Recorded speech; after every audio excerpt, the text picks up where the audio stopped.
For early access plus exclusive content, facilitated discussions, live one-on-one Q&As, and more, become a patron at patreon.com/Bruce Poinsett.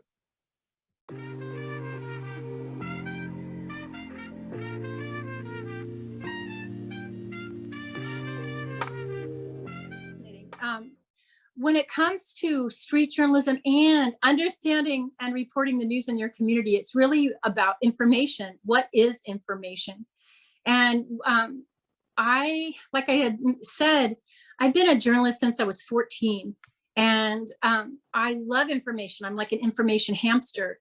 But it strikes me that our school system, for better or worse, does not successfully teach everyone, or even a majority of people, critical analysis. And it's not because educators aren't trying, right? Sometimes I look at our education systems and I see a lot of people that are doing the best they can with the tools that they have. But see, our society, it's really not all about empowering everyone. And I don't want to go down that rabbit hole. But I think that one of the most important things about this book, my little orange book, it's kind of in a way like a cookbook with recipes. In a way, figuratively speaking, it just literally shows you stuff like, what is a fact? What is information? How do you collect it? How do you fact check it? I went to journalism school and there was not one single class in how to fact check. There wasn't even a lesson in how to fact check. This was back in the 1980s, right? And yet, what's more important than kicking the tires of that car that you think you want to buy, if you're a car person, to see if the vehicle is street worthy or not. And fact checking is no different. The other thing is about what I like about that book, Street Journalist, is it also has sections about how to create a media platform, as you're doing, Bruce. A lot of people think that in the modern age, they think that, well, if you're doing a newspaper, it must be because you went to Columbia University and you must have a master's degree in journalism, blah, blah, blah. But the truth is, okay, I'm almost 60 years old. So I have to tell you, I'm really old. And almost all of the community newspapers and small media outlets that you see were created by people who did not have a master's degree in anything at all. Let's use the Scanner newspaper as an example, or we could talk about the Observer. We're here based in Portland, Oregon. And the Scanner and the Observer are two African-American newspapers that have been around for like half a century-ish, okay? Both of those papers were not started by the journalists. They were started by the ad people, okay? Traditionally, these publications, these are all small businesses, right? They came about with people who just looked around and saw a need for a free flow of information.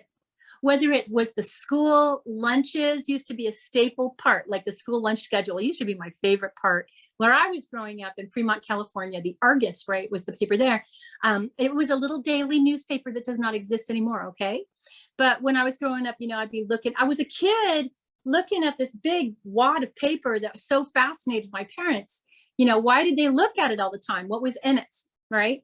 When you think about what used to be in the newspaper, it was like a well that we all drank from, right? If you think of information as like water, you really do need it, even if you don't necessarily want it. I think a lot of people today don't really want to know what's happening around us. Really, that's probably always been true. Most people in the United States do not want to know what's going on around us because it's ugly and we can't control it, right? And that was a blanket statement, but I will argue that one right down to the ground.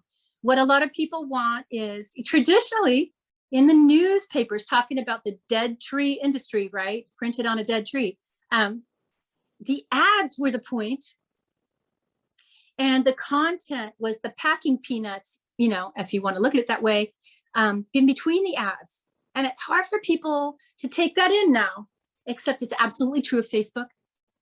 It's absolutely true of Instagram. It's absolutely true of many of the places where a majority of people think we're getting information. So my little orange book, which I don't have a copy of to show you right here in my hand, Street Journalist, I'm trying to give a framework to people who see the need for more and better information in our communities and feel drawn to be an information dealer right? Or an information hunter-gatherer, any way you want to look at it. I'm trying to draw a picture around how everyday people can be players in this industry, because we really, really, really need everyday people to step up and participate in journalism and writing books too.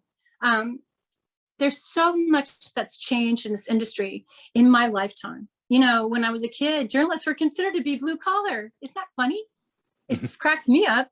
When I was a kid, okay, a lot of editors would keep bottles of bourbon in their desk, right? When I was a teenage intern, the publisher had, Maker's Mark in his desk, right?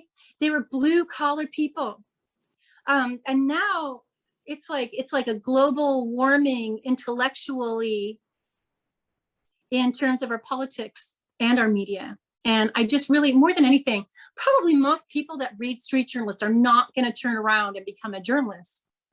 But it gives, I think, an easily digestible and easy to read framework to understand the nature of the systems that create that package information, right?